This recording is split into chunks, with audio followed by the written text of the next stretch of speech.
Here are 5 ways to stay informed and avoid doom scrolling, dopamine scrolling, and harming our mental health. Number 1, set clear limits. Am I doing this to be informed? Am I doing this intentionally? Do I truly need this information in order to act or to plan?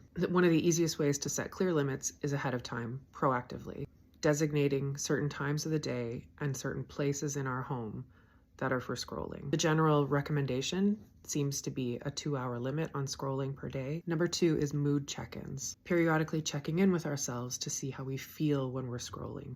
Even just closing our eyes for a moment and just feeling how our body feels in order to understand what we're actually feeling and how we're responding to the information. Number 3, reminders and timers. This is an excellent tool to break compulsive loops.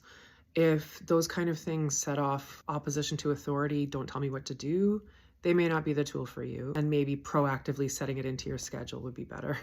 The proactive approach of attaching it to something that's already in the schedule, we're just moving on to something that we had to move on to anyway. Number 4 can be tricky, curating our sources. First of all, how much of my online time, my scrolling time, do I need or want to spend on world events, on news? Because there are so many other things I want to consume, other information about addiction and recovery, hobbies, comedy, what my friends and family are up to. Again, during times like this, when it feels like everyone is addressing the news, it may be difficult to have that kind of a boundary. Trying to be as conscious as possible about how balanced and informative our news sources are. Are they speaking in terms that tend to trigger fear or outrage? Opinion.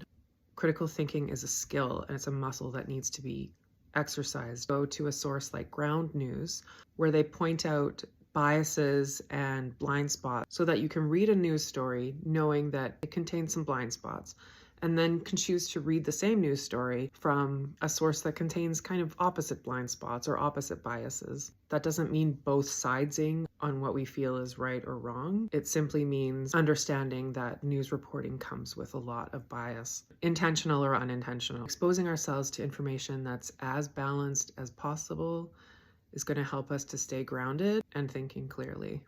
Obviously, a lot of online content is commentary on the news, and sometimes that's important, but then it's a matter of understanding and acknowledging that in this moment I'm consuming commentary. Anyway, number 5, be intentional about the aftermath. After we close a social media app, what are we doing to take care of ourselves? Are we following it with maybe a walk or connecting with friends? We're no good to anyone if we're just a freaked out mess who's a hollow shell of the person we used to be. You know what I mean? So I hope you'll find 1 or 2 of these helpful.